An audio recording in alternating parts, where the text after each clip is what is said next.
it say if we don't pass out a transportation this year? Again, I don't know that it says anything other than there's a major disagreement on how you fund transportation in Georgia. But you know, we're looking to passing it out. We're not looking to not pass it out. So our position is to work in agreement, and I would say that we're closer now to agreeing than we've ever been before. You know, in years past, there was this discussion of a difference between a regional plan and a statewide plan, and I think everyone has focused on the regional plan, and so now we're just trying to iron out some differences on how that regional plan would be structured. But I don't think there's any difference as between the House and Senate on whether it will be regional or state. Everybody agrees on regional. are you looking at a constitutional amendment to bypass the governor? Well, there's no desire to bypass anybody, but the constitutional amendment, of course, goes directly to the voters, as all constitutional amendments do. So it's not an effort to bypass anybody, but you know, sometimes when you look at a problem of this magnitude, there are restrictions on creating these new regions that may have to be addressed by the Constitution. So if it requires us to go that direction, we'll do so. What about the local counties opting out? That seems to be the big sticking point this year as opposed to statewide versus regional. I can only speak to anecdotal information I've been given by other members of the General Assembly, and there's a desire by the members I've spoken to that there be some form of opt-out for those counties. Doesn't that kind of defeat the whole purpose of a regional transportation system if one county right in the middle decides not to go with a rail line through the region? No, I don't think it does. I actually think that having counties or giving counties the ability to opt out actually makes the system better. And the reason I say that is because what it does is it forces the region to deal with everybody in the region instead of only portions of the region.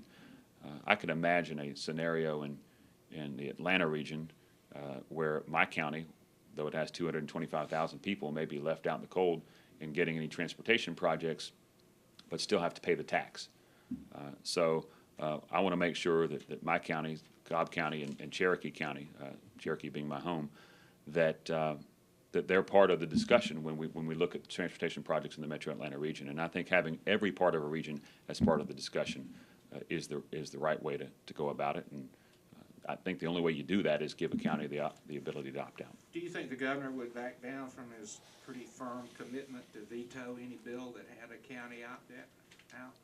He doesn't back down often, but I've also found him on many occasions to be willing to negotiate. So I can't speak to what he would do on this particular issue, but he has negotiated in good faith and will continue to do so.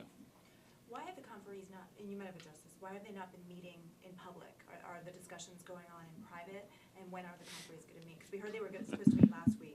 I'm not on the conference committee, so I don't make those decisions, and I don't dictate when they meet or how they meet, so you'll have to ask them. I just have been told they've been meeting, so I don't know where those meetings took place. Can I ask you about the timing of the budget, especially the supplemental budget? Coming so late in the session, it means that agencies don't have a whole lot of time to react if they need to make radical cuts. Well, they've got the House version and the Senate version, so they can see where they are in either version. If they're the same, then I don't know why they would not glean some information from that. If they know what the range is, then they maybe know what to expect. You know, we waited a month because the governor waited on February revenues. As you may remember, we might have moved faster. It turned out they were inconclusive. So.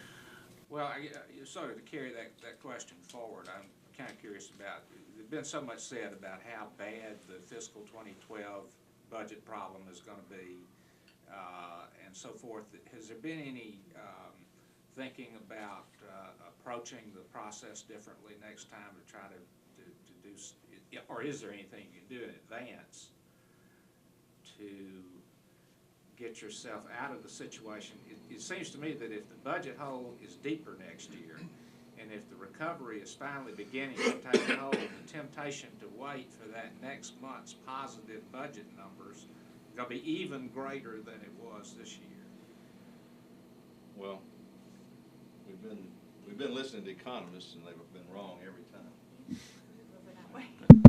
And yeah, I don't know. I mean, it's hard to look ahead. You know, it's hard to look a year ahead with new leadership in the governor's office and how that approach will be taken. I will tell you this: one of the side effects of shrinking everything is that as it has in fact shrunk a little bit the possible deficit for 12. In other words, as we have reduced spending in 11, that actually helps us in 12. Now, I'm not saying there's not a hole in 12, but if we are fortunate enough to meet the revenue growth in 11, you know, we'll have a fighting chance in 12. But there will be new leadership in the governor's office, and the whole approach may change. But I don't know. I don't know what the options are. I mean, at this point, we can't control stimulus funds, and we can't control revenue growth. I mean, we can try to do everything we can. Could have passed Senator Rogers' jobs bill. That might have been a help. But I mean, you know, promoting revenue growth is about all we can do. We're reactive. There's not a lot at the state level we can do that's proactive. Time for probably one more. He's got We had a lot of chair committee. protests this week on the arts funding for 2011. Would the Senate put money back in the budget on that? He addressed that a little while ago. Oh, okay. Yeah, we restored the Just to match to the federal funds. confusion, the House version basically did away with the council, but it gave the state money to a public-private agency. Is that money going to them, or is the council back in as a working agency? They moved, I believe, about $330,000 to community affairs for grants to communities. So, in effect, it was a cut of additional half of what the governor had cut. So, we restored it to the way it was, to the funds going to the Georgia Council of the Arts, the governor's office, Council for the Arts, at the amount that will be the full match for the National NEA grant, So 890 something. Eight something. Okay. Thank you.